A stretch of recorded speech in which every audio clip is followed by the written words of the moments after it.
शासनाने यासंबंधीची भूमिका जाहीर केलेली आहे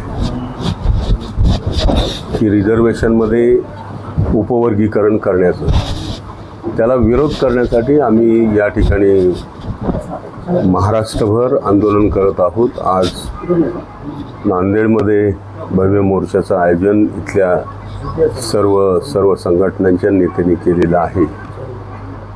खरं म्हणजे डॉक्टर बाबासाहेब आंबेडकरांनी राज्यघटनेमध्ये 59 जातीचं एक संघ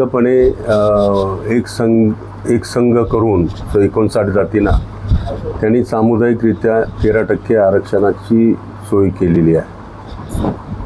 यामध्ये एका समाजाची मागणी आहे की उपवर्गीकरण झालं पाहिजे.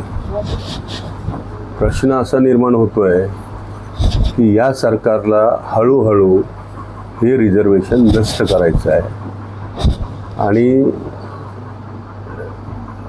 या महाराष्ट्रातली, देशातली जी जनता गेली हजारो वर्ष अस्पृश्यतेच्या गर्तेमध्ये आहे, कुठंतरी आता त्यांचा विकास होत चाललेला आहे, हे या देशातल्या हिंदुत्ववाद्यांना पटत नाही आहे. आणि म्हणून हळूहळू या रिझर्वेशन नष्ट करायचं, देशाची राज्यघटना नष्ट करायची, असं हे षडयंत्र भारतीय जनता पार्टी आणि त्यांच्या तत्सम ज्या संस्था आहेत यांनी सुरू केलेलं आहे. आणि ते सगळं मोडीत काढण्यासाठी या ठिकाणी या मोर्चाचं आयोजन केलेलं आहे. अगोदर ओबीसी, मराठा, त्यानंतर बंजारा आणि आदिवासी, आणि आता एससीमध्ये या हिंदुत्ववाद्यांची हीच नीती आहे.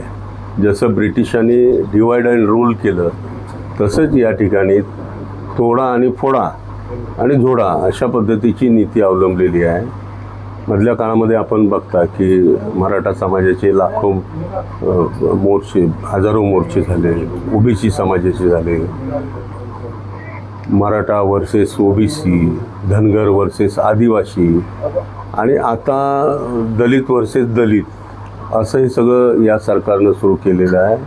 त्यांची नीतीच आहे आणि ह्या नीतीचा निषेध करण्यासाठी आणि ही नीती मोडीत काढण्यासाठी आम्ही सगळे 58 जातीतले लोक एकवटलेले आहोत.